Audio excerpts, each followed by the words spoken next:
ইরানের ক্লাস্টার বোমায় কাঁপছে ইসরায়েল। উপসাগরীয় বিভিন্ন দেশ আক্রান্ত। স্থল অভিযানের হুঁশিয়ারির পর ভোল পাল্টালেন ট্রাম্প। সমঝোতা চান Araghchi. The United States military, together with the wonderful Israeli partners, continues to totally demolish the enemy far ahead of schedule. We don't see any reason why we should negotiate with the US. মধ্যপ্রাচ্যের সংঘাতে জ্বালানি নিয়ে বাড়ছে দুশ্চিন্তা। দাম বৃদ্ধির শঙ্কায় আগেভাগে মজুদের প্রবণতা। ফিলিং স্টেশনে ভিড়। এক ঘন্টা ধরে সিরিয়ালের মাঝে এখানে আসছি। কারো দেখা যাচ্ছে 100 টাকা তেল লাগবে, সে 1000 টাকা তেল নিয়ে যাচ্ছে, এরকম সংকট আছে, কিন্তু অতটাও সংকট নাই যতটা দেখাচ্ছে। আমি এখন 500 জায়গায় 1000 টাকা নেব। এটা তেলের দাম বাড়ানোর জন্য এই পরিস্থিতি। নেগোসিয়েশন করে প্রাইস ফিক্সড করা আছে জুন পর্যন্ত। দেখছিলেন প্রধান শিরোনাম। দুপুরের সময়ের সঙ্গে আছি আমি সাইফুল রুদ্র। এবার অন্যান্য শীর্ষ সংবাদ। মন্ত্রী, প্রতিমন্ত্রী ও বিএনপির এমপিদের নিয়ে কর্মশালা উদ্বোধন প্রধানমন্ত্রীর। বিরোধী দল থেকে ডেপুটি স্পিকার পদের প্রস্তাব গ্রহণের আহ্বান স্বরাষ্ট্রমন্ত্রীর। সরকারের কৃষি ঋণ মওকুফের সিদ্ধান্ত যুগান্তকারী। পাট দিবসে রাষ্ট্রপতি। পাট বীজে স্বয়ংসম্পূর্ণ হতে মধ্যস্বত্বভোগীদের দৌরাত্ম্য ঠেকানোর ঘোষণা মন্ত্রীর। এবার রাজধানীর কামারপাড়ায় বাসায় ভয়াবহ বিস্ফোরণ। অন্তঃসত্ত্বা নারীসহ দগ্ধ 10। বার্ন ইনস্টিটিউটে ভর্তি, আশঙ্কাজনক 7। গ্যাস লাইন না থাকার দাবি মালিকের। প্রেস ইনস্টিটিউটের সভা সেমিনারের নামে অর্থ আত্মসাতের অভিযোগ। সাংবাদিকদের নামে ভুয়া ভাউচার, সই জালিয়াতি। ষড়যন্ত্র বলছেন মহাপরিচালক ফারুক ওয়াসিফ। এবং 13 বছরেও শুরু হয়নি ত্বকী হত্যার বিচার। আওয়ামী লীগ আমলে গুরুত্বপূর্ণ আলামত নষ্টের অভিযোগ। পরিবারের ক্ষোভ, এখনও বিচার পাওয়ার অপেক্ষা।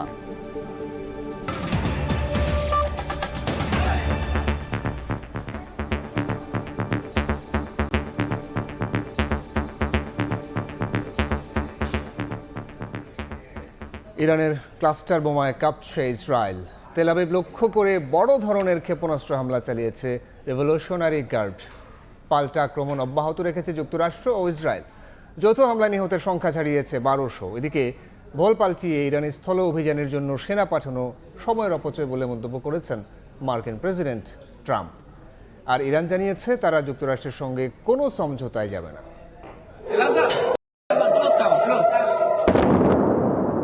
স্থানীয় সময় বৃহস্পতিবার রাতে ইসরায়েলের মধ্যাঞ্চলে ক্লাস্টার বোমা হামলা চালায় ইরান। শুক্রবারও তেল আবিব লক্ষ্য করে ড্রোন ও ক্ষেপণাস্ত্র আক্রমণ চালিয়েছে তেহরান। ইসরায়েলের সেনাবাহিনী প্রতিহতের দাবি করলেও কয়েকটি ক্ষেপণাস্ত্র আঘাত হেনেছে।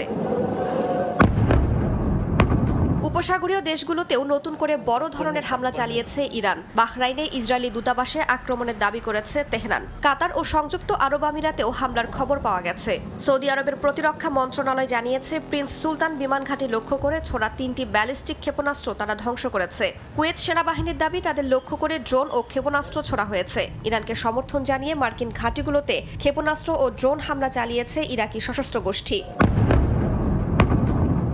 ইসরায়েল ও যুক্তরাষ্ট্র ইরানে পাল্টা হামলা অব্যাহত রেখেছে। তেহরানের দক্ষিণ পশ্চিমাঞ্চলীয় পারাদ প্রদেশে 2টি স্কুলে আবারও হামলা চালিয়েছে ওয়াশিংটন, তেল আবিব। বিস্ফোরণের শব্দ পাওয়া গেছে তেহরান বিশ্ববিদ্যালয়ের আশপাশেও। ইরানের ড্রোন বহনকারী একটি জাহাজে হামলার দাবি করেছে যুক্তরাষ্ট্র। সংঘাতের মধ্যেই ভোল পাল্টালেন মার্কিন প্রেসিডেন্ট ডোনাল্ড ট্রাম্প। ইরানে স্থল অভিযানের কথা বলার একদিন পর জানালেন সেটা শুধু সময়ের অপচয়। তবে ইরানকে শক্ত জবাব দেওয়ার হুঁশিয়ারি দেন তিনি। মার্কিন সামরিক বাহিনী তাদের চমৎকার ইসরায়েলি অংশীদারদের সঙ্গে নিয়ে নির্ধারিত সময়ের অনেক আগেই শত্রুকে সম্পূর্ণভাবে ধ্বংস করে চলেছে। এমন মাত্রায় তা করা হচ্ছে যা মানুষ আগে কখনো দেখেনি। অন্যদিকে ট্রাম্পের যুদ্ধ ও কূটনৈতিক পরিকল্পনা ব্যর্থ হবে বলে হুঁশিয়ারি দিয়েছেন ইরানের পররাষ্ট্রমন্ত্রী আব্বাস আরাকচি। যুক্তরাষ্ট্রের সঙ্গে কোনো সমঝোতায় যাবে না বলেও সাফ জানান তিনি। আমরা যুদ্ধবিরতির জন্য কোনো অনুরোধ করছি না। যুক্তরাষ্ট্রের সঙ্গে আমাদের আলোচনা করার কোনো কারণ আমরা দেখছি না। আমরা তাদের সঙ্গে 2 বার আলোচনা করেছি, আর প্রতিবারই তারা আলোচনার মাঝপথে আমাদের উপর হামলা করেছে। চীন, রাশিয়া তেহরানকে সহযোগিতা করছে বলেও জানান পররাষ্ট্রমন্ত্রী। এদিকে লেবাননের দক্ষিণাঞ্চলেও ব্যাপক হামলা চালিয়েছে ইসরায়েল। গাজার মতো ধ্বংসস্তূপে পরিণত করার হুমকি দিয়েছেন ইসরায়েলের অর্থমন্ত্রী বেজলাল স্টর্মিচ। রাইসা জান্না, সময় সংবাদ। এ নিয়ে আলোচনার জন্য স্টুডিওতে আছেন সহকর্মী আমিনুল ইসলাম আলিফ। যাচ্ছি তার কাছে। আলিফ, আপনাকে স্বাগত। ধন্যবাদ রুদ্র আপনাকে। ইরানের সঙ্গে ইসরায়েলের এর আগেও এক দফা যুদ্ধ হয়েছে। সেই 12 দিনের যুদ্ধ আমরা দেখেছি, হাড্ডাহাড্ডি জবাব দিয়েছে ইরান। এইবার যে যুদ্ধ শুরু হয়েছে সেই সম্পর্কে এখন পর্যন্ত কি তথ্য আছে আপনার কাছে, সেটা জানতে চাই। দেখুন রুদ্র, আপনি যেমনটি বলছিলেন, ইরানের উপর কিন্তু দফায় দফায় আসলে যুক্তরাষ্ট্রের এই ধরনের আগ্রাসন চলে আসছে অনেক আগে থেকেই, এবং তার পরিপ্রেক্ষিতে এই যে সর্বশেষ যে হামলা, সেই হামলায় তাদের সর্বোচ্চ ধর্মীয় নেতা আয়াতুল্লাহ আলী খামেনির মৃত্যু, এবং তার পরবর্তীতে এই যে নানা ঘটনা প্রবাহ, তার পরিপ্রেক্ষিতে পাল্টাপাল্টি হামলা কিন্তু উভয় পক্ষ আসলে অব্যাহত রেখেছে। যেমন একদিকে যেমন ইরান হামলা চালিয়ে যাচ্ছে, অন্যদিকে ইসরায়েলও কিন্তু তাদের পক্ষ থেকে হামলা চালিয়ে যাচ্ছে, ইরানকে একের পর এক হামলায় পর্যদস্ত করার চেষ্টা সেটি অব্যাহত রেখেছে আসলে ইরান ইসরায়েল। এবং এই হামলায় সবশেষ যে তথ্য রয়েছে সেই তথ্যগুলো আমি আপনার মাধ্যমে দর্শকদের জানিয়ে দিতে চাই। দেখুন, যেমনটি আমি বলছিলাম, ইরান ইসরায়েলের পাল্টাপাল্টি হামলায় সবশেষ সংযোজন যেটি, ইরান প্রথমবারের মতো কিন্তু ক্লাস্টার বোমা হামলা চালিয়েছে। এই ক্লাস্টার বোমা হামলার ফলশ্রুতিতে যেটি হয়েছে, ইসরায়েলে ব্যাপক ক্ষয়ক্ষতির আশঙ্কা করা হচ্ছে। ইরানের পক্ষ থেকে, তেহরানের পক্ষ থেকে দাবি করা হচ্ছে যে ইসরায়েলে ব্যাপক ক্ষয়ক্ষতি হয়েছে, এবং পরবর্তীতে ইসরায়েলও কিন্তু পাল্টা হামলা চালিয়েছে, পাল্টা আক্রমণ চালিয়েছে। এবং উপসাগরীয় অঞ্চল জুড়ে তেহরানের এই যে নতুন হামলা, এর মাঝে আমি একটু নতুন তথ্য আপনার মাধ্যমে দর্শকদের জানিয়ে রাখতে চাই। এই যে একের পর এক মিসাইল হামলা এবং একের পর এক হামলা, এই হামলার মধ্যেও কিন্তু সীমিত পরিসরে মধ্যপ্রাচ্যের এই উপসাগরীয় অঞ্চল জুড়ে যে বিমান চলাচল, সেটি সীমিত পরিসরে খুব অল্প সময়ের জন্য চালু করা হয়েছে বলে জানানো হয়েছে সংবাদ মাধ্যম আল জাজিরার বরাতে। আসলে অর্থাৎ বিমান চলাচল মোটামুটি স্বাভাবিক না হলেও কিছু পরিমাণে, অর্থাৎ অল্প পরিসরে মিসাইলের এই হামলা কিংবা এই হামলার হুমকির মাঝেও তারা চালু করেছে। এবং এর মধ্যে সবশেষ যে বিষয়টি আসলে করা নাড়ছে সেটি হচ্ছে এই যে যুদ্ধ ব্যয়, সেই যুদ্ধ ব্যয় যুক্তরাষ্ট্রের খরচ আসলে কতখানি। কেননা আপনি জানেন, আমরা প্রতিবেদনে যেমনটি দেখছিলাম, ট্রাম্পের পক্ষ থেকে কিন্তু গতদিন যেমনটি বলা হচ্ছিল, স্থল অভিযানের পরিকল্পনার কথা বলা হচ্ছিল, সেটি কিন্তু আজ আবার তিনি মত পাল্টিয়ে তিনি বলেছেন ইরানে স্থল অভিযান চালানো আসলে সময়ের অপচয় ছাড়া কিছু নয়। এই জায়গায় আসলে বিশেষজ্ঞদের ধারণা, হয়তো যুদ্ধের ব্যয় কিংবা যুদ্ধ খরচ সবকিছু সামলে নিতে যুক্তরাষ্ট্র আসলে কিছু সময় নিচ্ছে, কিংবা সবকিছুর সেই আলোচনার সেই পরিপ্রেক্ষিতে আসলে যুক্তরাষ্ট্রের পক্ষ থেকে স্থল অভিযানের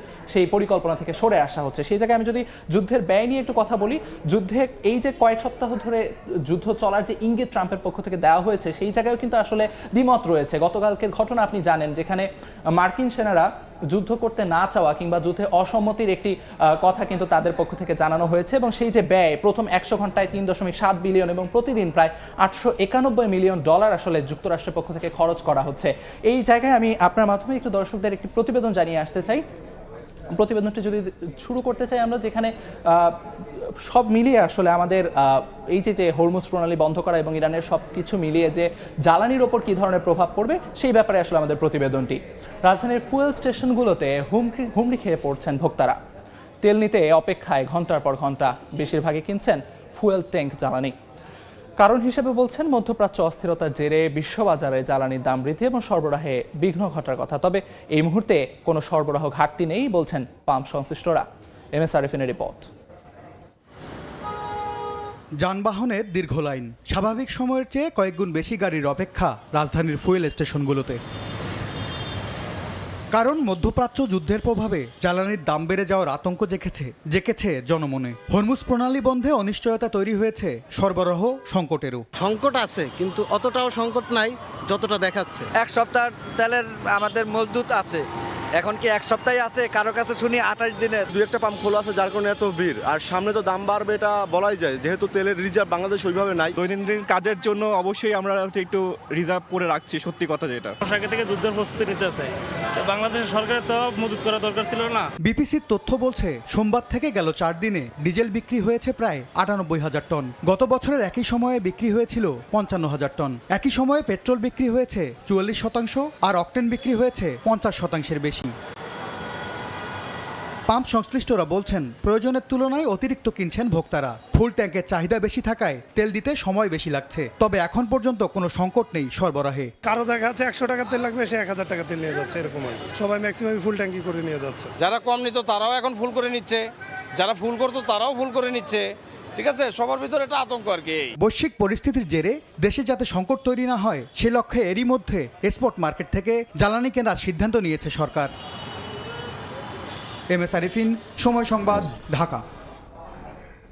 রুদ্র, আমরা প্রতিবেদনটি যেমন দেখছিলাম, আপনি দেখছিলেন জনসাধারণের মধ্যে কিন্তু আসলে একটি সংকটের কথা মাথায় রেখে তারা সংখ্যা তৈরি হয়েছে এবং তাদের মধ্যে কিন্তু একটি মানে দোলাচল তৈরি হয়েছে আসলে কতদিনের মজুদ আমাদের রয়েছে। আলিফ, দুটো বিষয় আমি একটু জানতে চাই, সেটা হচ্ছে আমরা এর মধ্যে শুনেছি বা জেনেছি যে হরমুজ প্রণালীতে 700-র বেশি জাহাজ, পণ্যবাহী জাহাজ আটকে আছে, এর মধ্যে পণ্য সহ জ্বালানি তেলও আছে।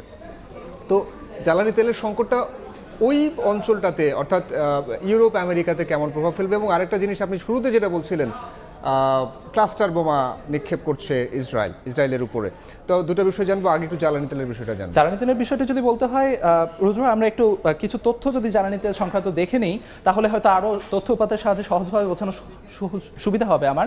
সে জায়গায় হচ্ছে আপনি যেমনটি বলছিলেন ঝুঁকিতে যে কন্টেইনারগুলো, সেখানে কিন্তু বাংলাদেশে 140 মাদার ভেসেল 3.5 লাখ কন্টেইনার সেখানে আটকা পড়ে আছে এবং চীন বাংলাদেশ কন্টেনার ভাড়া সেটি কিন্তু $200 থেকে $300 পর্যন্ত বাড়ানো হয়েছে এবং এর চাপেই কিন্তু আসলে জ্বালানি তেলের দাম বৃদ্ধির যে সংকট তৈরি হওয়া বা সবকিছু মিলিয়ে জনসাধারণের মধ্যে যে সংকট বৃদ্ধির সংখ্যা সেটি তৈরি হওয়ার মূল কারণ কিন্তু এটি। সেই সঙ্গে আপনি এই হরমুজ প্রণালী শুধু নয়, এমনকি এয়ার ফ্রাইটেও কিন্তু খরচ বেড়েছে প্রতি কেজিতে প্রায় $3 থেকে $3.5 পর্যন্ত। অর্থাৎ এই সব কিছু মিলিয়ে এই যে অর্থ বাণিজ্যের যে প্রভাব, সেই প্রভাবটি বাংলাদেশের উপর যেমন আশার শঙ্কা করা হচ্ছে, তার সূচনা কিন্তু সেই ইসরায়েল যে সংঘাত সেখান থেকে বিশ্ব বাজার জুড়ে প্রভাবটা পড়ছে, বিশ্বজুড়ে প্রভাবটি পড়ছে এবং সেই জায়গায় কিন্তু ইরানের পক্ষ থেকে আসলে রাশিয়া, চীন তাদের সঙ্গে এক ধরনের সমঝোতার জায়গায় যাওয়ার চেষ্টা করা হচ্ছে এবং সবকিছু মিলিয়ে ক্লাস্টার বোমাটি আসলে যে ব্যাপারটি যেটা আমি শুরুতে বলছিলাম যে প্রথমবারের মতো ব্যবহার করেছে ক্লাস্টার বোমা। আপনি জানেন যে একটি বোমার আড়ালে আসলে অসংখ্য বোমা, 200 থেকে 500 বোমা সম্বলিত একটি বোমা যখন গিয়ে আঘাত করে তার ভয়াবহতা আসলে বেশি হয়ে থাকে এবং সেটি আসলে ইরান এই মরণ কামড় হিসেবে তারা আসলে সেটিই দিয়েছে। আলিফ, আপনাকে ধন্যবাদ। রুদ্র। ইরান ইসরায়েল যুদ্ধ প্রসঙ্গে বিস্তারিত জানছিলাম সহকর্মী আমিনুল ইসলাম আলিফের কাছে। এবার অন্যান্য প্রসঙ্গ।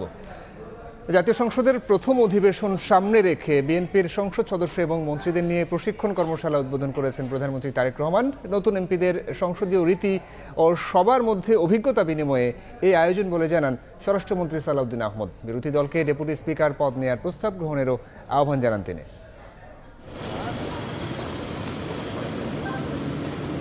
আগামী 12 মার্চ ত্রয়োদশ জাতীয় সংসদের প্রথম অধিবেশনের আহ্বান করেছেন রাষ্ট্রপতি মোহাম্মদ শাহাবুদ্দিন। বহুল কাঙ্ক্ষিত সেই অধিবেশনে যোগ দেবেন নবনির্বাচিত সংসদ সদস্যরা। তার অংশ হিসেবে বিএনপি থেকে নবনির্বাচিত এমপিদের নিয়ে 2 দিনের প্রশিক্ষণ কর্মশালার আয়োজন করেছে দলটি। শুক্রবার সকালে বিএনপির গুলশান কার্যালয়ে 2 দিনব্যাপী এই কর্মশালার উদ্বোধন ঘোষণা করেন প্রধানমন্ত্রী তারেক রহমান। কর্মশালায় প্রশিক্ষক, সাবেক আমলা, একাডেমিশিয়ান ও সাবেক সংসদ সদস্যরা। প্রশিক্ষণে এমপিদের দায়িত্ব, মন্ত্রিসভার সদস্যদের সংসদীয় রেওয়াজ ও মন্ত্রণালয় পরিচালনায় দক্ষ করে তুলতে কৌশলগত ভূমিকা কেমন হবে তা তুলে ধরা হচ্ছে। প্রশিক্ষণের প্রথম অধিবেশন শেষে বেরিয়ে এসে স্বরাষ্ট্রমন্ত্রী সালাউদ্দিন আহমদ বলেন, বিরোধী দলকে লিখিতভাবে ডেপুটি স্পিকারের প্রস্তাব দেওয়ার বিধান নেই। লিখিত প্রস্তাব দেওয়ার মতো কোনো বিধান তো নেই। মাননীয় সংসদ নেতা প্রধানমন্ত্রী হিসেবে বিরোধী দলীয় নেতার সাথে কথা বলেছেন, এই হিসাবে তাদের সেই প্রস্তাবটা গ্রহণ করা উচিত বলে আমি মনে করি। স্বরাষ্ট্রমন্ত্রী আরও বলেন, গণ অভ্যুত্থানের প্রত্যাশা পূরণে জাতীয় সংসদকে শক্তিশালী করতে হবে। এই সংসদকে আমরা স্মরণীয় করে রাখতে চাই, যাতে একটা ছাত্র গণ অভ্যুত্থানের মধ্য দিয়ে নতুন প্রত্যাশা যা সৃষ্টি হয়েছে জনমনে, সেই প্রত্যাশা যাতে আমরা পূরণ করতে পারি। ত্রয়োদশ জাতীয় সংসদ নির্বাচনে বিএনপির 219 জন সংসদ সদস্য নির্বাচিত হন, যার মধ্যে 146 জন প্রথমবারের মতো সংসদ সদস্য নির্বাচিত হয়েছেন। শাহিন আলম, সময় সংবাদ, ঢাকা। দলীয় পরিচয়ে যে কোনো অপকর্মের বিরুদ্ধে জিরো টলারেন্স নীতি নিয়েছে সরকার।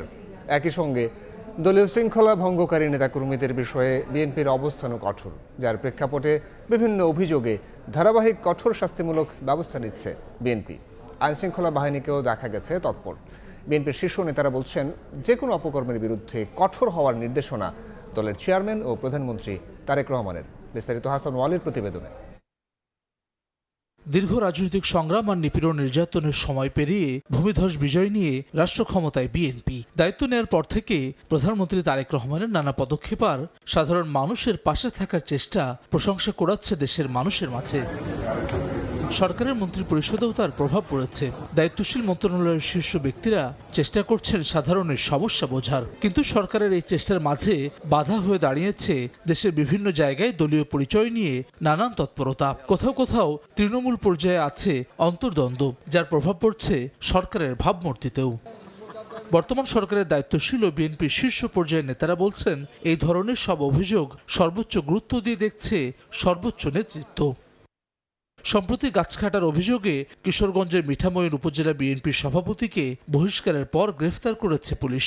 একইভাবে বগুড়ায় দলীয় নীতি ও আদর্শ পরিপন্থী কর্মকাণ্ডে জড়িত থাকার অভিযোগে জেলা যুবদলের সহসভাপতি গাবতলী উপজেলা বিএনপির নেতাকে বহিষ্কার করা হয়েছে। বহিষ্কারের ঘটনা ঘটেছে কুষ্টিয়া, চাঁদপুর সহ বিভিন্ন জায়গায়। এসব ঘটনাতেও কয়েকজনকে গ্রেফতার করেছে পুলিশ। দলটির দায়িত্বপ্রাপ্ত নেতারা বলছেন, বিএনপি সরকার গঠনের পর কিছু মানুষ দলীয় পরিচয়ের নামে অপকর্মের চেষ্টা করছেন। তবে তারা বলছেন, ফ্যাসিস্ট আওয়ামী লীগের পথে হাঁটবে না বিএনপি। যে কোনো ধরনের অন্যায় কাজের বিরুদ্ধে জিরো টলারেন্স নীতির সিদ্ধান্ত পৌঁছে দেওয়া হয়েছে তৃণমূলে। সংগঠনে যদি কেউ কোনো ধরনের মন্দ কাজ করে, আমরা কিন্তু সাথে সাথে সেটা জানা মাত্র পদক্ষেপ নিচ্ছি। কিন্তু যাদের নিয়ে আজকে আলোচনা বা বিভিন্ন রকম প্রশ্ন আসছে, দলের কোনো একটা গ্রুপের সাথে এরা পাশে থেকে এই সুবিধাগুলো নিতে চাচ্ছে এবং দলকে বিতর্কিত করছে। দলের যারা আছেন বিভিন্ন পর্যায়ে বিএনপি এবং অঙ্গ সংগঠনে, তারাও সতর্কতার সঙ্গে নেতার নির্দেশনা অনুযায়ী আগামী দিন সামনে এগিয়ে যাবেন। পূর্বের ঘটনার সঙ্গে যে ওরা করেছে আমরা করতে পারবো না কেন, ওরা ফ্যাসিস্ট ছিল, আর বিএনপি সরকার গণতান্ত্রিক সরকার। সড়ক, রেল ও নৌপথ মন্ত্রী শেখ রবিউল আলম রবিও সাফ জানালেন বর্তমান সরকারের কঠোর অবস্থানের কথা। বললেন, বিএনপির নাম ভাঙিয়ে অপকর্ম করে পার পাওয়া যাবে না কোনোভাবেই। ফৌজদারি অপরাধ যদি করে, কেউ যদি ধরেন অন্য কোনোভাবে কোনো সুবিধা নেওয়ার অপচেষ্টা দেখায়, অপকৌশলের অবলম্বন করে, নিশ্চয়ই সরকার তার ব্যাপারে কঠোর। সরকারি বিএনপি আছে বিধায় বিএনপি করে পার পাওয়া যাবে, সেদিন ভুলে যেতে হবে। দল, সরকার এবং রাষ্ট্র আলাদা চলবে জানিয়ে রবিউল আলম বলছেন, এবার রাষ্ট্র পরিচালনায় আলাদা এক দৃষ্টান্ত রাখতে চায় বিএনপি সরকার। পার্লামেন্টের কাছে জবাবদিহিতা থাকবে। হাসান ওয়ালি, সময় সংবাদ, ঢাকা। কৃষি ঋণ মওকুফ সরকারের যুগান্তকারী সিদ্ধান্ত উল্লেখ করে রাষ্ট্রপতি মোহাম্মদ শাহাবুদ্দিন বলেছেন, গণতান্ত্রিক সরকারের অগ্রাধিকার খাতভিত্তিক কর্মসংস্থান তৈরি। রাজধানীর ওসমানী মিলনায়তনে জাতীয় পাট দিবসের অনুষ্ঠানে একথা বলেন রাষ্ট্রপতি। একই অনুষ্ঠানে বস্ত্র ও পাটমন্ত্রী খন্দকার আব্দুল মুক্তাদির বলেন, পাট বীজের স্বয়ংসম্পূর্ণতা অর্জন প্রধান লক্ষ্য। জাতীয় পাট দিবস 2026-এর দীর্ঘদিন পর কোনো রাষ্ট্রীয় অনুষ্ঠানে অংশ নিলেন রাষ্ট্রপতি মোহাম্মদ শাহাবুদ্দিন। শুক্রবার সকালে রাজধানীর ওসমানী স্মৃতি মিলনায়তনে জাতীয় পাট দিবসের আলোচনা সভায় যোগ দেন রাষ্ট্রপতি। অনুষ্ঠানে পাটশিল্পে অবদান রাখায় সম্মাননা তুলে দেন 12 ব্যক্তি ও প্রতিষ্ঠানকে। পুরস্কার পাওয়া ব্যবসায়ীদের প্রত্যাশা আবারও ঘুরে দাঁড়াবে পাট শিল্প। আশাবাদী আমরা অনেক কাজ করতে পারবো এবং পাট খাত তার অতীত গৌরব ফিরে পাবে। যারা ইউজার, তাদের কাছে এটার দামের অনেক তারতম্য থাকে, সেই তারতম্যের জায়গা থেকে রপ্তানিটাকে ত্বরান্বিত ওইভাবে করা যাচ্ছে না। বস্ত্র ও পাটমন্ত্রী খন্দকার আব্দুল মুক্তাদির বলেন, পাট বীজের স্বয়ংসম্পূর্ণতা অর্জন প্রধান লক্ষ্য সরকারের। পাট বীজের জন্য আমরা নির্ভরশীল অন্য একটি দেশের কাছে, প্রতিদ্বন্দ্বী একটি দেশের কাছে, ব্যবসার ক্ষেত্রে প্রতিদ্বন্দ্বী। আগামী দিনে আমাদের একটি প্রধানতম লক্ষ্য হবে ইনশাল্লাহ এই পাট বীজে আমরা স্বয়ংসম্পূর্ণতা অর্জন করব। বিশ্ববাজারে পাটজাত পণ্যের চাহিদা পূরণে আরো আধুনিক এবং বৈচিত্র্য আনার উপর জোর দেন রাষ্ট্রপতি। বলেন, 1 কোটি কর্মসংস্থান তৈরিতে খাতভিত্তিক কর্মসংস্থান তৈরি সরকারের প্রধান অগ্রাধিকার। কৃষি ঋণ মওকুফ সরকারের যুগান্তকারী সিদ্ধান্ত। নতুন সরকার দায়িত্ব গ্রহণের 10 দিনের মাথায় কৃষকদের 10,000 টাকা পর্যন্ত কৃষি ঋণ সুদ সহ মওকুফ করার যুগান্তকারী সিদ্ধান্ত গ্রহণ করেছে। আমি পাট চাষী ভাই বোনদের প্রতি আহ্বান জানাবো, আপনারা উন্নত প্রযুক্তি, উচ্চ ফলনশীল চাষ পদ্ধতি অনুসরণ করুন, মানসম্মত আঁশ উৎপাদনে মনোযোগী হন। করব কাজ, গড়ব দেশ নীতির ভিত্তিতে বিভিন্ন খাত ভিত্তিক কর্মসংস্থান সৃষ্টির পরিকল্পনা বাস্তবায়ন বর্তমান গণতান্ত্রিক সরকারের প্রথম ও প্রধান অগ্রাধিকার। হাজারো মানুষের প্রাণের বিনিময়ে বাংলাদেশ গণতান্ত্রিক ধারায় ফিরেছে মন্তব্য করে রাষ্ট্রপতি মোহাম্মদ শাহাবুদ্দিন বলেন, শহীদদের আকাঙ্ক্ষা পূরণে অর্থনীতিতে স্বাবলম্বী হয়ে স্বনির্ভর বাংলাদেশ গড়তে হবে। হাজারো মানুষের প্রাণের বিনিময়ে গণতন্ত্রের ধারায় ফিরেছে বাংলাদেশ। সকল শহীদের আকাঙ্ক্ষায় বাংলাদেশ প্রতিষ্ঠিত করতে হলে আমাদেরকে জ্ঞানে, বিজ্ঞান, প্রযুক্তিতে আরও সমৃদ্ধ হতে হবে। অর্থনৈতিক স্বাবলম্বিতা অর্জন করতে হবে। গড়ে তুলতে হবে একটি স্বনির্ভর বাংলাদেশ। শিল্পকলা একাডেমিতে 9 দিন ব্যাপী পাট ও বহুমুখী পাটপণ্যের মেলার উদ্বোধন করেন রাষ্ট্রপতি। বাংলাদেশ জিন্দাবাদ। হাসান ওয়ালি, সময় সংবাদ, ঢাকা। দুপুর সময় আরও থাকছে। সাপ্তাহিক ছুটির দিনে ঈদ কেনাকাটায় মুখর রাজধানীর বিপণী বিতান। পছন্দের পণ্য কিনতে ঘুরছেন ক্রেতারা। দাম নিয়ে মিশ্র প্রতিক্রিয়া। চাঁদ রাত পর্যন্ত ভালো বিক্রির আশা।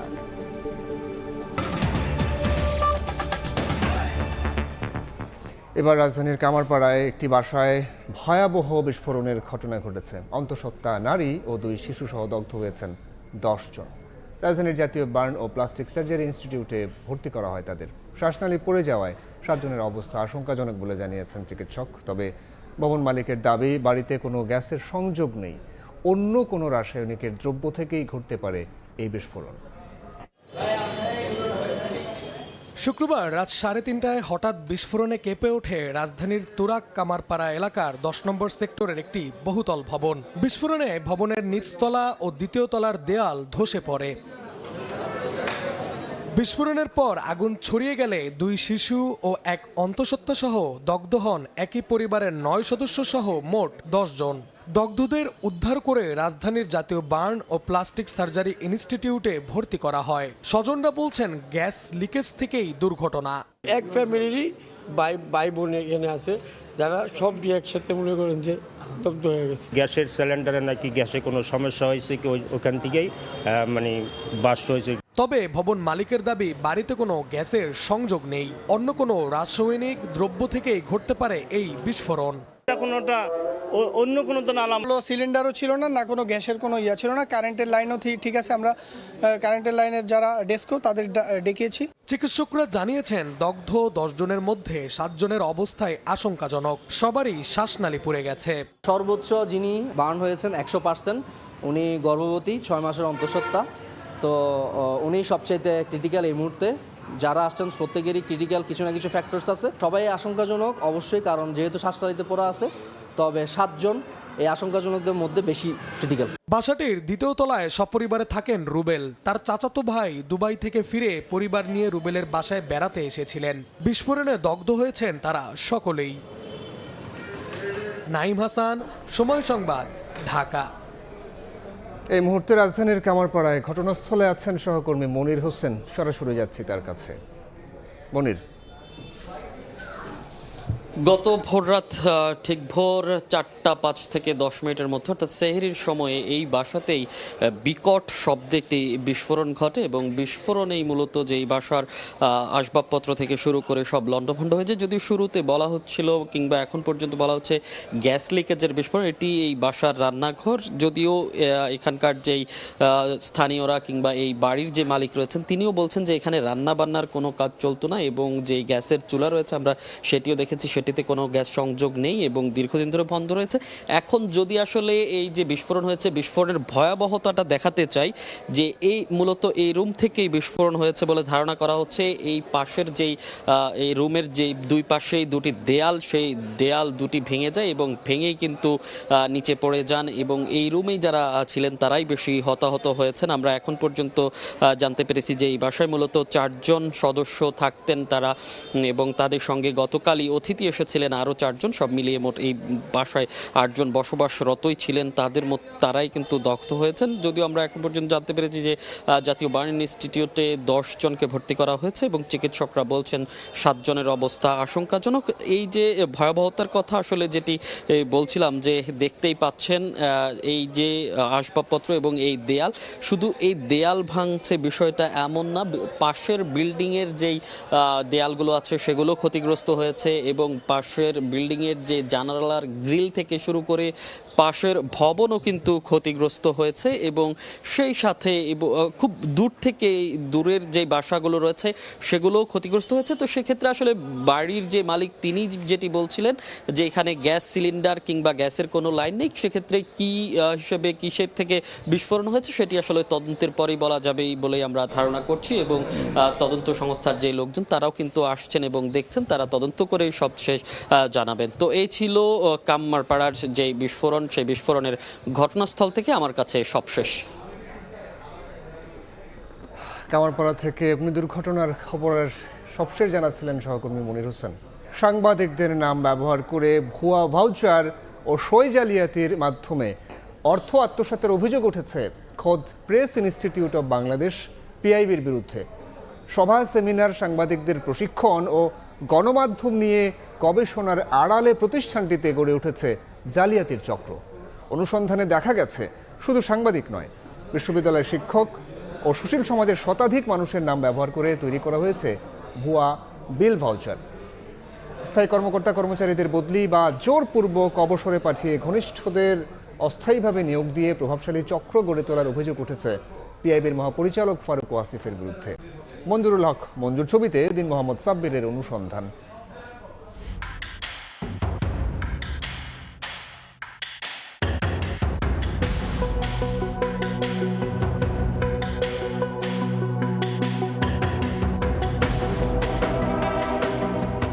সাংবাদিকতার প্রশিক্ষণ ও গণমাধ্যম কর্মীদের মানোন্নয়নে রাষ্ট্রের সর্বোচ্চ প্রতিষ্ঠান প্রেস ইনস্টিটিউট বাংলাদেশ পিআইবি, যে প্রতিষ্ঠান সাংবাদিকদের সততা ও নিষ্ঠার দীক্ষা দেবার কথা, সেখানেই যেন সযত্নে গড়ে তোলা হয়েছে অনৈতিকতার এক অভয়ারণ্য। সাংবাদিকদের নাম ব্যবহার করে ভুয়া বিলের মাধ্যমে বিপুল অঙ্কের টাকা আত্মসাতের অভিযোগ উঠেছে পিআইবির বিরুদ্ধে। গেল বছরের 18 ও 19 ফেব্রুয়ারি তারুণ্যের উৎসব আয়োজনের নামে 4টি অনুষ্ঠান বাবদ খরচ দেখানো হয় 23,97,500 টাকা। যদিও ওই 2 দিন এমন কোনো কর্মসূচি ছিল না সেখানে, অথচ হাতিয়ে নেওয়া হয়েছে টাকা। এসব ঘটনার সত্যতা জানতে সূত্র ধরে কথা হয় সময় টেলিভিশনের এক সময়ের ক্রীড়া সাংবাদিক মাহবুব রিমনের সঙ্গে। বর্তমানে তিনি অন্য প্রতিষ্ঠানে কাজ করলেও তার নাম ব্যবহার করে তুলে নেওয়া হয় টাকা। আমরা যারা গণমাধ্যমে কাজ করি, আমরা আসলে বিভিন্ন ধরনের প্রতারণার গল্প বলি, কিন্তু আমরা যখন আসলে প্রতারিত, কোনো অবস্থাতে এটা আমার সাক্ষ্য না। এবং এই যে অনুষ্ঠানের কথা বললেন, সেই অনুষ্ঠানের নামও আমি কখনো শুনিনি। অংশগ্রহণকারীর তালিকায় নিজেদের নাম ব্যবহারের মাধ্যমে জালিয়াতির ঘটনায় অবাক এমন আরও কয়েকজন সাংবাদিক। সেই কাগজের মধ্যে যে সিগনেচারটা দেওয়া হয়েছে, সেই সিগনেচারের সাথে আমার সিগনেচারের কোনো মিল নাই। শুধু আমার নাম নয়, সেখানে বেশ কয়েকজন রয়েছেন। মানে আমি যে সংগঠনে আছি, ঢাকা রিপোর্টার্স ইউনিটি, সেখান থেকে অনেক বড় বড় সাংবাদিকের নাম আমি ওখানে দেখেছি। এমন ঘটনা যারা ঘটিয়েছেন তাদের অবশ্যই তদন্তপূর্বক বিচার হওয়া উচিত। ভুয়া প্রশিক্ষক ও আলোচকের নাম ব্যবহার করে অর্থ আত্মসাতের অভিযোগও উঠেছে প্রতিষ্ঠানটির বিরুদ্ধে। তালিকায় থাকা বাংলাভিশনের সাংবাদিক মাইনুল ইসলামের খোঁজ নিয়ে জানা যায় ওই নামে কোনো সাংবাদিকই নেই টেলিভিশনটিতে। মাইনুল ইসলাম নামের আমাদের এখানে কোনো কর্মকর্তা বা কর্মচারী সাংবাদিক নামের কোনো ভাই কাজ করেন না।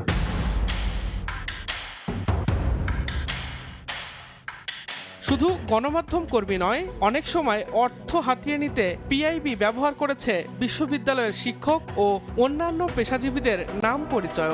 ঢাকা বিশ্ববিদ্যালয়ের শিক্ষক ওবায়দুল হক, বাংলাদেশ সংবাদ সংস্থা বাসসের ব্যবস্থাপনা পরিচালক মাহবুব মোর্শেদ সহ বেশ কয়েকজনের নামে ভুয়া ভাউচারে তোলা হয়েছে সম্মানী ভাতা। এই নামে কেউ নাই, এই যে ওবায়দুল হক। না এই নামে কোনো অ্যাকশন নেই। আপনাকে রিপোর্ট করতেছেন এটা নিয়ে? জি স্যার। একইভাবে সম্মানীর তালিকায় থাকা এমনই একজন চট্টগ্রাম বিশ্ববিদ্যালয়ের শিক্ষক শহীদুল্লাহ লিপন। সিগনেচারটা আমার না, আপনি নিশ্চিত থাকেন। আমার কাছে আসলে জিনিসটা আমাকে একজন পাঠিয়েছে, আমি খুব হাসছিলাম। আর লোক পেল না, শেষ পর্যন্ত আমার জন্য হয়ে গেছে। ঠিক এভাবেই তারুণ্যের উৎসবের নামে 4টি আয়োজনে সাংবাদিক, শিক্ষক, সুশীল সমাজের অন্তত 4 শতাধিক ব্যক্তির নাম ব্যবহার করে 23,97,500 টাকা আত্মসাৎ করে অভিযোগের কাঠগড়ায় রাষ্ট্রীয় এই প্রতিষ্ঠানটি। বরাদ্দের এসব টাকা লেনদেন হয় সোনালী ব্যাংকের ভিকারুন্নেসা নুন শাখায়। 2025 সালের 29 ও 30 জুন 4টি চেকের মাধ্যমে প্রায় 24 লাখ টাকা তুলে নেন তারুণ্যের উৎসবের সমন্বয়কারী পিআইবির প্রশাসন শাখার পরিচালক গোলাম মুর্শেদ। এই যে গোলাম মুর্শেদ উনি তুলেছে, হ্যাঁ, এটা ক্লিয়ারিং হলে ক্লিয়ারিং লেখা থাকে, এই যে যেমন আমাদের এইটা একটা ক্লিয়ারিং হয়েছে, যে আউটওয়ার ক্লিয়ারিং ব্যাচ, কিন্তু এটা হচ্ছে উনি উত্তোলন করছে 4টাই গোলাম মুর্শেদ। টাকা আত্মসাতের অভিযোগের বিষয়ে গোলাম মুর্শেদ দাবি করেন এমন কোনো আয়োজনই ছিল না পিআইবিতে। 23,97,000 টাকা গেল কোথায়, আর এই যে চেকগুলোর উৎপত্তি কোথা থেকে? এগুলোর উৎপত্তি কোথা থেকে নয়, চেক তো নয়, কারো তো চেক পাইনি। প্রাপ্তি স্বীকারপত্র তো আমি বানিয়েছি, ধরেন আপনি বানালেন, আপনি গ্রহীতা স্বাক্ষর দিলেন, এটা কি ওবায়দুল হকের স্বাক্ষর? ওনারা তো অস্বীকার করছে, সেটা তো আমি বলতেছি, সেটা তো একই কথা তো আমিও বলছি। তাহলে এই স্বাক্ষরটা কি আপনাদের স্বাক্ষরটা কে দিচ্ছে? পুরো কাগজটাই ভুয়া? কোনটা কাগজটাই ভুয়া? আচ্ছা, এই সংক্রান্ত বিষয়ে পিআইবিতে কিছু হয় না। তবে এসব বিষয়ে প্রকাশ্যে কিছু না বললেও সময় সংবাদের কাছে পিআইবির মহাপরিচালক ফারুক ওয়াসিফ জানান, যা কিছু আলোচনায় পুরোটাই ষড়যন্ত্র। সময় টিভি রেসপেক্ট দিয়ে ফলে আমরা গুরুত্ব দিচ্ছি, নাহলে আমি কথাই বলতাম না। এই যে কাগজ, এটার সাথে অনুষ্ঠানের কোনো সম্পর্ক নাই। এই যে এই টাকাটার নামে এই কাগজগুলো প্রডিউস করা হয়েছে, এই কাগজগুলো ভুয়া। এটা হচ্ছে ডিজিকে সরাবো, কারণ ডিজি থাকলে তারা লুটপাট করতে পারে না। আমার এটা নিয়ে অনেক খুব রাগ, কষ্ট, তিক্ততা জন্ম হচ্ছে। আমি এটা নিয়ে অ্যাঙ্গার হচ্ছে না, আমি প্রশাসনিক ব্যবস্থা নিই। অনুষ্ঠান নিয়ে পিআইবির মহাপরিচালক ও পরিচালকের দ্বিমতের মধ্যেই হাতে হাড়ি ভাঙলেন সেই প্রতিষ্ঠানেরই এক কর্মকর্তা, দিলেন পিআইবি মহাপরিচালক ফারুক ওয়াসিফের নানা অনিয়মের তথ্য। 400 সাংবাদিককে সম্মানী দেখানো হয়েছে, যে 400 সাংবাদিক এখানে উপস্থিত নাই এবং তার যেসব স্বাক্ষর দেখানো হয়েছে সমস্ত জাল। উনি বিভিন্ন বিশ্ববিদ্যালয়ের শিক্ষকের নামে উনি সম্মানী পরিষদের ব্যবস্থা করেছেন, যেটা ওই শিক্ষকরা ওই অনুষ্ঠানে উপস্থিত হন নাই এবং টাকা গ্রহণ করেন নাই। বিভিন্ন কোম্পানিকে লক্ষ লক্ষ টাকা পেমেন্ট দেখানো হয়েছে, যেটা কোনো অস্তিত্ব নেই। অন্তর্বর্তী সরকারের সময় সাংবাদিকতায় আলো ছড়ানো এই প্রতিষ্ঠানটির সর্বোচ্চ পদের দায়িত্ব পেয়েছিলেন গণমাধ্যমে দীর্ঘদিন কাজ করা ফারুক ওয়াসিফ। তার নেতৃত্বে এমন অনিয়ম কোনোভাবেই মানতে পারছেন না গণমাধ্যম কর্মীরা। তিনি সহ জড়িতদের বিরুদ্ধে ব্যবস্থা নিতে সরকার ও দুদককে সক্রিয় হওয়ার আহ্বান ভুক্তভোগী সাংবাদিকদের। দিন মোহাম্মদ সাব্বির, সময় সংবাদ, ঢাকা। 13 বছরেও শুরু হয়নি নারায়ণগঞ্জের তানভীর মোহাম্মদ ত্বকী হত্যার বিচার কাজ। অভিযোগপত্রই দাখিল করতে পারেনি তদন্তকারী সংস্থা র্যাব। আওয়ামী লীগ আমলে হত্যাকাণ্ডের গুরুত্বপূর্ণ আলামত নষ্ট করে ফেলায় তদন্ত ব্যাহত হওয়ার দাবি রাষ্ট্রপক্ষের আইনজীবীর। ন্যায় বিচার নিশ্চিতের সরকারের প্রতি আহ্বান পরিবারের। আরিফ হোসেনের ছবিতে শওকত আলী সৈকতের রিপোর্ট। সন্তান হারানোর দীর্ঘ 13টি বছর পেরিয়ে গেছে। আদরের বড় ছেলেটির ছবি দেখে আর বুক ভরা চাপা কষ্ট নিয়ে সময় কাটে বাবার। ছেলে হত্যার বিচার পাওয়ার আশায় এখনো বুক বেঁধে আছেন পরিবারের সদস্যরা। 2013 সালের 6 মার্চ নারায়ণগঞ্জ শহরের শায়েস্তা খান রোডের বাসা থেকে বের হয়ে নিখোঁজ হয় স্কুল ছাত্র তানভীর মোহাম্মদ ত্বকী। 8 মার্চ কুমুদিনী খাল থেকে উদ্ধার হয় তার লাশ। এ ঘটনায় সদর মডেল থানায় হত্যা মামলা করেন নিহতের বাবা। পরে উচ্চ আদালতের নির্দেশে মামলাটির তদন্তভার দেওয়া হয় র্যাবকে। তবে দীর্ঘ 13 বছরেও অভিযোগপত্র দাখিল করতে না পারায় বিচার প্রক্রিয়া এখনো শুরু হয়নি। নারায়ণগঞ্জের ওসমান পরিবার এই হত্যাকাণ্ডের এর সাথে সম্পৃক্ত ছিলেন। শামীম ওসমানের এই টাকার প্রভাবে বিচার প্রলম্বিত হচ্ছে কিনা এই প্রশ্নটা নতুন করে তৈরি হয়েছে। 164 আসামিরা দেওয়ার পরে কে কোথায় কিভাবে হত্যা হয়েছিল সমস্ত কিছু বলার পরেও আদালতে এখনো চার্জশিট আসে না, সেটা আসলে প্রশ্নের বিষয়। রাষ্ট্রপক্ষের আইনজীবী বলছেন, বিগত আওয়ামী লীগ সরকারের প্রভাবে হত্যাকাণ্ডের গুরুত্বপূর্ণ কিছু আলামত নষ্ট করে ফেলায় তদন্তে ব্যাহত হয়। যেখানে লাশটা ফেলা হয়েছে তার যে কিছু ইনগ্রিডিয়েন্টস যেগুলি প্রমাণের ক্ষেত্রে দরকার, সেই ইনগ্রিডিয়েন্টসগুলি আগে সংগ্রহ করতে পারে নাই বলেই একটু দেরি হচ্ছে। ওই ক্লুটা চলে আসলে যে কোনো সময় যে কোনো মুহূর্তে এই মামলা চার্জশিট দাখিল করা হবে। ত্বকী হত্যা মামলায় গ্রেফতার 11 জনের মধ্যে 4 জন আদালতে স্বীকারোক্তিমূলক জবানবন্দি দিয়েছে। আসামিদের মধ্যে বর্তমানে 8 জন জামিনে, 1 জন কারাগারে ও 2 জন পলাতক রয়েছে। শওকত আলী সৈকত, সময় সংবাদ, নারায়ণগঞ্জ।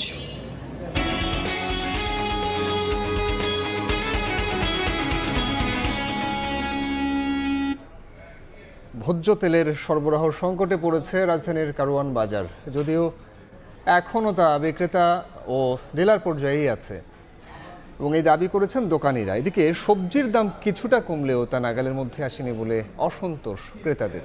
এর মধ্যেই আবার মাছ মুরগির দাম বেড়েছে আরেক দফা। সাপ্তাহিক ছুটির দিনে ব্যস্ত রাজধানীর কারওয়ান বাজার। সকালে বাজারে ঢুকতে খুচরা দোকানিরা জানান ভোজ্য তেলের সরবরাহ সংকটে পড়েছেন তারা। এই দাবির সত্যতা নিশ্চিত করেন ডিলাররাও। তবে এই সংকট এখনও ক্রেতার উপর পড়েনি। তেল সংকট হচ্ছে, বাজারে অনেকাংশে এখন তেল পাওয়া যাচ্ছে না। কারণ বাজারের কথা বলি, তীর আজকে প্রায় 1 মাস ধরে কোনো তেল দিচ্ছে না।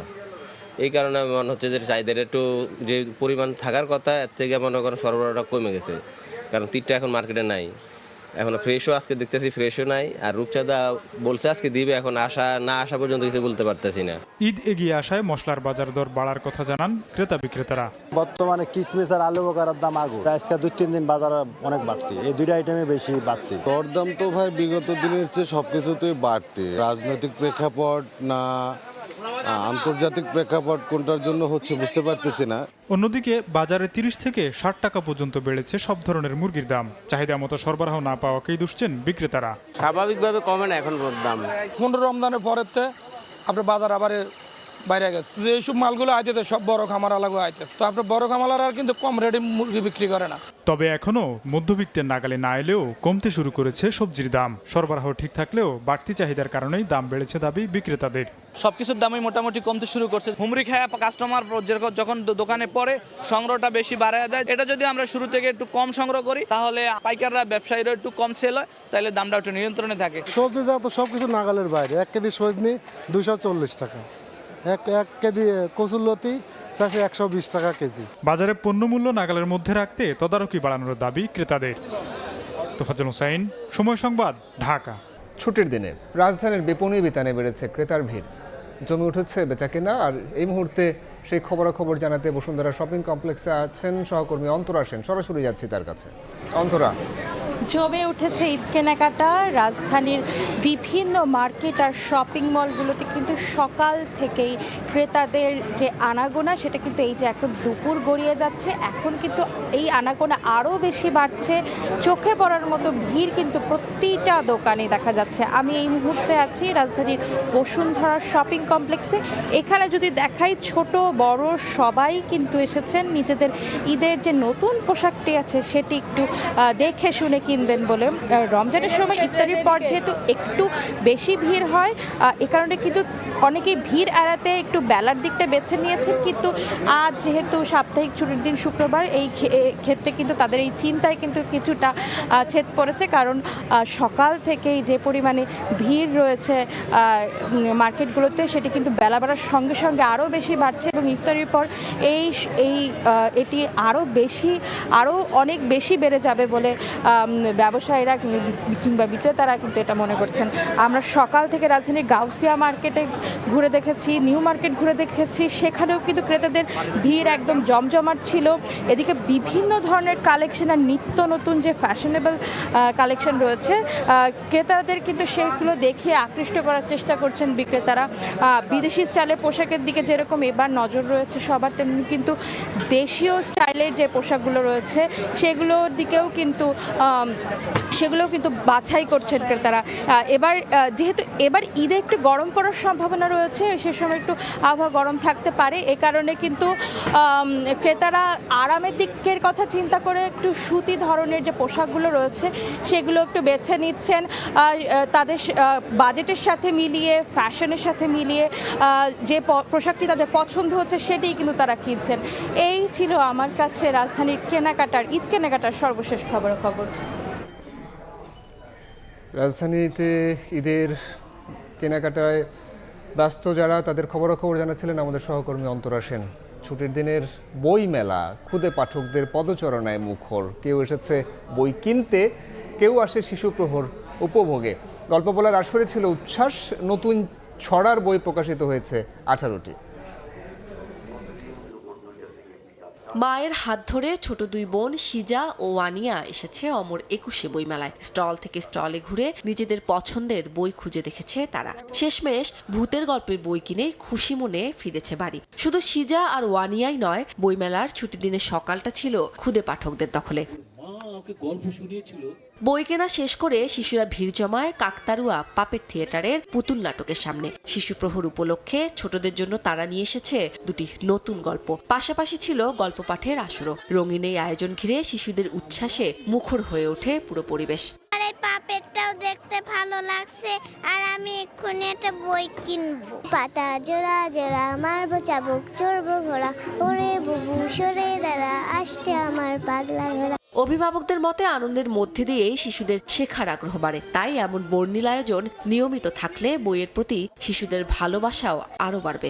মানুষের একটি সুস্থ বিনোদন, আমরা সেই সুস্থ বিনোদনে আমাদের বাচ্চাদেরকে নিয়ে আসতে চাই, তাদেরকে সম্পৃক্ত রাখতে চাই। এরকম আয়োজন তো হলে ভালো হয় বাচ্চাদের জন্য। শিশুদেরকে দিতে চাচ্ছি যে তোমরা মোবাইলে গেমস না খেলে তোমরা মাঠে খেলতে আসো, তোমরা বই পড়ো বেশি বেশি। অমর ২১ বইমেলার নবম দিন এবং তৃতীয় শিশু প্রহরে অন্যান্য দিনের তুলনায় অনেক বেশি প্রাণবন্ত ছিল পুরো মেলা প্রাঙ্গণ। এবারের বইমেলায় শিশুতোষ ছড়ার নতুন বই প্রকাশিত হয়েছে 18টি। উম্মে হানি, সময় সংবাদ, ঢাকা। খেলার খবর। উত্তর কোরিয়ার বিপক্ষে ম্যাচে হারলেও ফুটবলারদের পারফরম্যান্সে উন্নতির ছাপ দেখেছেন বাফুফের সভাপতি তাবিথ আউয়াল। পার্থের কন্ডিশন ভিন্ন হলেও আশা হারাচ্ছেন না তিনি। উজবেকিস্তান ম্যাচে ফুটবলারদের কাছে আরও লড়াকু মানসিকতা চান তাবিথ আউয়াল। সিডনি থেকে পারভিন আক্তারের রিপোর্ট।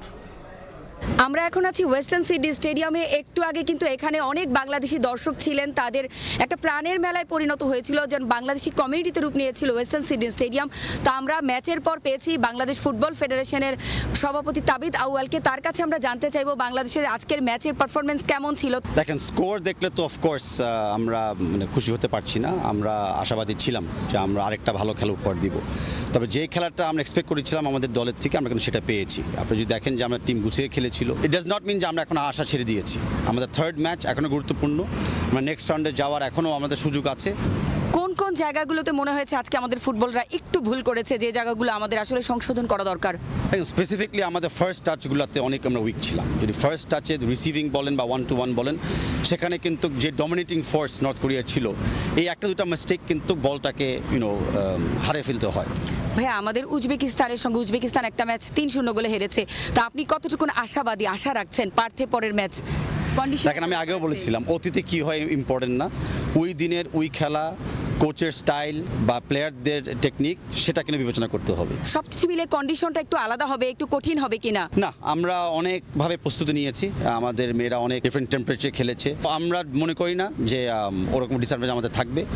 যদি কিছু থাকে, যদি গরম পড়ে আমাদের অ্যাডভান্টেজ থাকবে, কারণ উজবেকিস্তানের তাপমাত্রা আমাদের বাংলাদেশ তাপমাত্রা কিন্তু অনেক তফাৎ আছে। But that doesn't matter. মানে আমাদের 23 জন প্লেয়ারদের ওই এবিলিটি আছে স্কিলফুলি যে কোনো কন্ডিশনে খেলার জন্য। আমাদের সঙ্গে ছিলেন বাফুফের সভাপতি তাবিথ আউয়াল। তিনি আমাদেরকে বলছিলেন যে বাংলাদেশ দল আজকের ম্যাচে পারফরমেন্স যেমনই করুক না কেন, উজবেকিস্তানের বিপক্ষে ভুল শুধরে আরও ভালো পারফর্ম করে দারুণভাবে ঘুরে দাঁড়াবে। পারভিন আক্তার, সময় সংবাদ, সিডনি, অস্ট্রেলিয়া। এ পর্যায়ে শীর্ষ সংবাদগুলো জানাবো আরও একবার।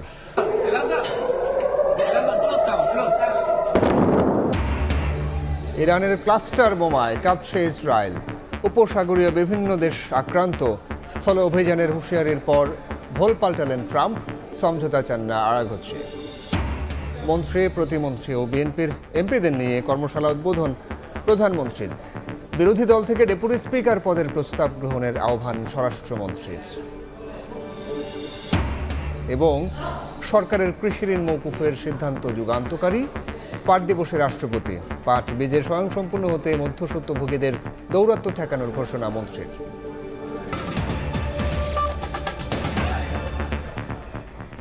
এই ছিল দুপুরের সময়ে। এরপর বিকেল 3টার সময় সংবাদ নিয়ে সঙ্গে থাকবেন সহকর্মী আমিনুল ইসলাম আলিফ। ধন্যবাদ রুদ্র আপনাকে। বিকেল 3টার সময় সংবাদ নিয়ে আসছে কিছুক্ষণ পর। সঙ্গে থাকুন সময়।